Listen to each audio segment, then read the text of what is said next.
The worst thing that a customer, homeowner can hear about their natural gas furnace might seem to be you've got a cracked heat exchanger.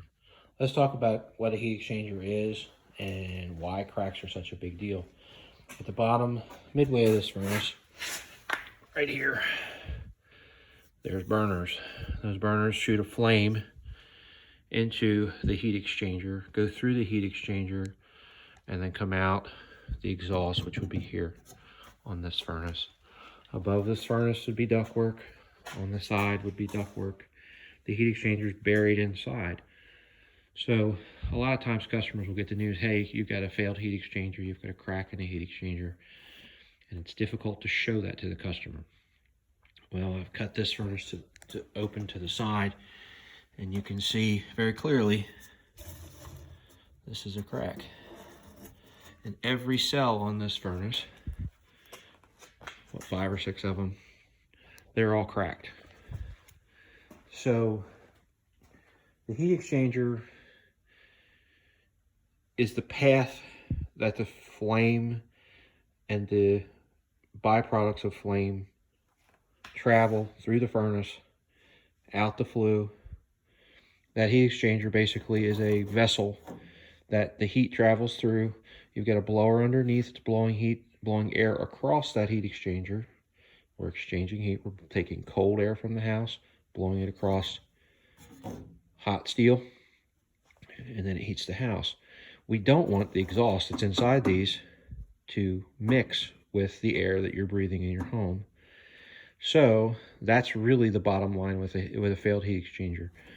Why is it a big deal? It's a big deal because we don't want the waste gas, which may contain carbon monoxide and other things, we don't want that mixing with the air you breathe in your house. That is why a heat exchanger issue is such a big deal. So in this furnace, every cell is cracked like that. So the chances are the flue gas that this furnace produces as it burns natural gas can mix with what's in the house. That's a no-no. That's what we're worried about. It's a potential for physical harm to the people who live there. Is it always harmful to the people who live there? No. This particular furnace, inside the house, what was measured at the time when it was running, 0 parts per million in the house. What was in the flue pipe? What was going out? 26 parts per million carbon monoxide. So very, very little carbon monoxide being produced by the furnace. So the admixture of air, you're mixing your indoor air with your vent air. If that were mixing, your potential is still very small. Does that mean we just leave the furnace in and let the people live with it? Absolutely not. Once we know that we have an opportunity for the two to mix, we need to fix. Either replace the heat exchanger, which in this place was way too expensive. In this case was way too expensive. Or replace the furnace. Customer opted to replace the furnace. So that's one way that a heat exchanger fails, is with a crack. Another way is a clog. Okay, this is I was supposed to spin my camera, sorry. This is a heat exchanger that's clogged. Very common on Carrier, Bryant, Payne heat exchangers.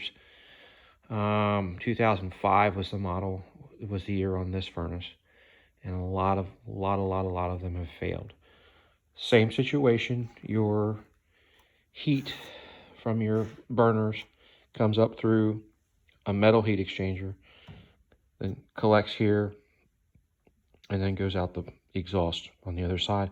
But this side, as you can see, it just rots and not good. It'll actually clog it up and not cause the furnace not to work right.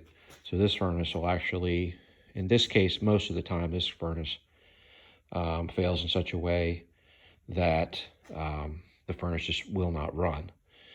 This way, this type of furnace I have seen produce high amounts of carbon monoxide in people's houses because of how they leak. So this one's more of a, I'd say more of a hazard. This guy, well, I don't want him in my house either. I don't want the opportunity or the possibility for carbon monoxide mixing with the air I'm breathing. But in this particular case, with the test that I did when the furnace was running, I know that the levels of carbon monoxide in the house were 0. How do I know that? Because of test. I test with a combustion analyzer, which tells me, okay, where are we at? What's going out the flue? What's in the living space? So that's an important component.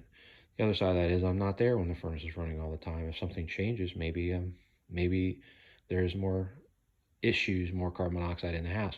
So again, once we know there's a crack, we disable the furnace and replace it or repair it.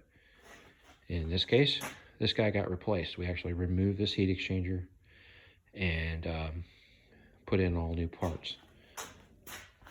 A little more information you probably wanted, but I think it's an important issue because we say these things to homeowners and homeowners don't always understand what we're talking about. So let me show you one thing really quick and then I will stop talking. I'm going to lay this heat exchanger on its side like it would be inside the furnace.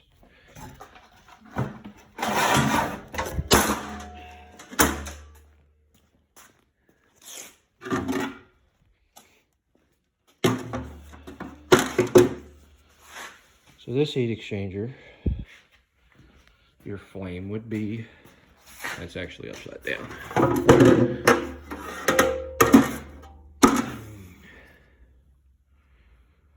Your flame would be in your top, in your larger part. It's going to go through the serpentine path. It's going to collect to the back. And this bottom funky looking thing is a secondary heat exchanger. And that's the part that clogs. Not just Carrier, but it is a major issue on Carrier furnaces of really 2005. And in that era, really surrounding that era for a good, man, I don't know, maybe 8 years or so. There's quite a few furnaces out there with that issue. If you Google it, you'll see information on that. But that's what a heat exchanger is. That's what a heat exchanger does. It exchanges heat. It's pretty straightforward if you know what it is. If you don't know, well, it's just, you know, a guy in a ball cap with some tools telling you, hey, this is what's wrong with your furnace. Well, that's what it means, and I hope that helps you.